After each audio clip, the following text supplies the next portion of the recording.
കുളിയുടെ മസലകൾ നമ്മൾ പറയുമ്പോൾ സ്വാഭാവികമായിട്ടും ഉണ്ടാകുന്ന ഒരു സംശയമാണ്, നഗ്നനായി കുളിക്കാൻ പാടുണ്ടോ? നഗ്നനായി കുളിക്കാൻ പാടുണ്ടോ? ഇസ്ലാമികമായി ഒരാൾ തൻ്റെ നഗ്നത ഒരാൾ കാണുന്നിടത്ത് പ്രകടിപ്പിക്കുക എന്നുള്ളത് ഹറാമാണ്, സംശയമില്ല. തൻ്റെ നഗ്നത ഒരാൾക്ക് കാണാൻ പൊടിക്കലും അനുവദിച്ചു കൊടുക്കാൻ പാടില്ല, അത് ഹറാമാണ്. മറ്റുള്ളവർക്ക് മുമ്പിൽ നഗ്നത വെളിപ്പെടുത്താനേ പാടില്ല. നബി സല്ലല്ലാഹു അലൈഹി വസല്ലം പറഞ്ഞു, ഇന്നല്ലാഹ ഹയ്യുൻ സിത്തീർ, അല്ലാഹു ലജ്ജയുള്ളവനാണ്, അവൻ മറവ് സ്വീകരിക്കുന്നവനാണ്. യുഹിബ്ബുൽ ഹയാ, അവൻ ലജ്ജ അവന് ഇഷ്ടമാണ്. വത്തസത്തുറ, മറ സ്വീകരിക്കലും. അതുകൊണ്ട് ഫൈദഗതസലഹദുക്കും, നിങ്ങളിൽ ഒരാൾ കുളിക്കുകയാണെങ്കിൽ ഫൽയസ്തതിർ ബിശൈഇൻ, വല്ലതും കൊണ്ടവൻ മറ സ്വീകരിക്കട്ടെ. ഇങ്ങനെ പരസ്യമായിട്ട് ഇങ്ങനെ കുളിക്കാൻ പാടില്ല. പരസ്യമായിട്ട് ഇങ്ങനെ കുളിച്ച് ഇങ്ങനെ അവൻ്റെ ഔറത്ത് വെളിവാക്കുന്ന നിലക്ക് അവൻ അങ്ങനെ കുളിക്കാൻ പാടില്ല എന്ന് നബി സല്ലല്ലാഹു അലൈഹി വസല്ലമ പഠിപ്പിച്ചു തരികയാണ്.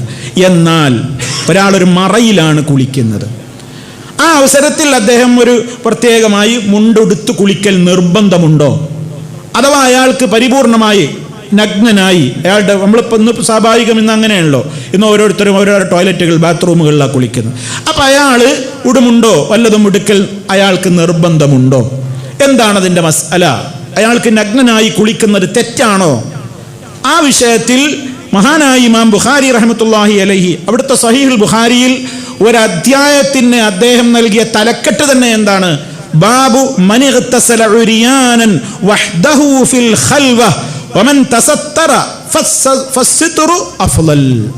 ഇമാം ബുഖാരി റഹ്മത്തുള്ളാഹി പറയുന്നു, എന്താണ് ആ ഹെഡിങ്ങിന്റെ അർത്ഥം? മൻ ഇഗ്തസല, കുളിക്കുന്ന ഒരാളെ സംബന്ധിച്ച് പറയുന്ന അധ്യായം. ഉരിയാനൻ, നഗ്നനായിട്ട്, ഒന്നുമില്ല. വഹ്ദഹു, അയാൾ ഒറ്റക്കാണ്. ഫിൽ ഖൽവ, ആരുമില്ല.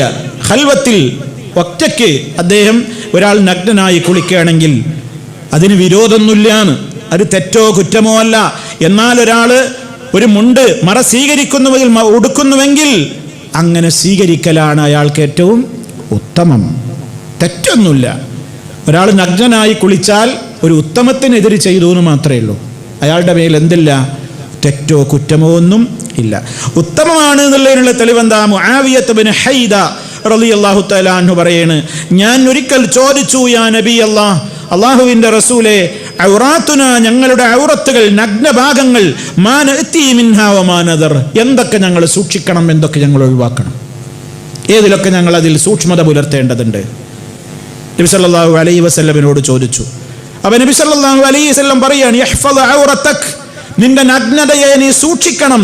ഇല്ലാ മിൻ സൗജിക ഔ മാ മലക്കത് യമീനുക, നിന്റെ ഇണയിൽ നിന്ന് ഒഴികെ എല്ലാവരിൽ നിന്നും നിന്റെ നഗ്നത നീ മറക്കണം. ഇണയുടെ മുമ്പിൽ നിനക്കത് പ്രശ്നമല്ല എന്ന് നബി സല്ലല്ലാഹു അലൈഹി വസല്ലം പഠിപ്പിച്ചു കൊടുത്തു. അപ്പോൾ ഈ സഹാബിയുടെ ചോദ്യം വീണ്ടും, യാ റസൂലല്ലാഹ്, അല്ലാഹുവിൻ്റെ റസൂലേ, അഹദുനാ ഇദാ കാന ഖാലിയൻ, ഒറ്റക്കാണെങ്കിലോ, വേറെ ആരുമില്ല, ഒറ്റക്കൊരിടത്താണെങ്കിലോ? അപ്പോൾ നബി സല്ലല്ലാഹു അലൈഹി വസല്ലം അപ്പോഴും പറഞ്ഞു, അല്ലാഹു അഹഖു അൻ നസ്തഹീ മിൻഹു മിനൻ നാസ്, അള്ളാഹിൻ്റെ കാര്യത്തിൽ നീ ലജ്ജിക്കലാണ് നല്ലത്, ഒറ്റക്കാണെങ്കിലും ഔറത്ത് മറക്കൽ തന്നെയാണ് നല്ലത് എന്ന് നബി സല്ലല്ലാഹു അലൈഹി വസല്ലം അവിടെ പഠിപ്പിച്ചു കൊടുക്കുക. അപ്പോൾ ഇതൊക്കെ വിവരിച്ചുകൊണ്ട് പണ്ഡിതന്മാർ പറയാണ്, ഖാലൽ ഉലമാ, ഇവയെ സംബന്ധിച്ചൊക്കെ പഠനം നടത്തി ചർച്ച ചെയ്ത ഉലമാ, പണ്ഡിതന്മാർ വിശദീകരിക്കുകയാണ്, والتستر بمئزر ونحوه في حال الاغتسال في الخلوة أفضل من التكشف. പൂർണ്ണ നഗ്നനായി നീ കുളിക്കുന്നതിനേക്കാൾ എന്തുകൊണ്ടും ഉത്തമം എന്ന് തന്നെയാണ് ഒരരയുടുപ്പൊക്കെ ചുറ്റിയിട്ട് അങ്ങനെ കുളിക്കൽ തന്നെയാണ് നല്ലത്. എന്നാൽ കുളിയുടെ അവസരത്തിൽ നിനക്ക് നഗ്നനായി കുളിക്കുന്നത് ഒരു തെറ്റല്ല, ഒരു കുറ്റമല്ല, അങ്ങനെ ചെയ്യാം.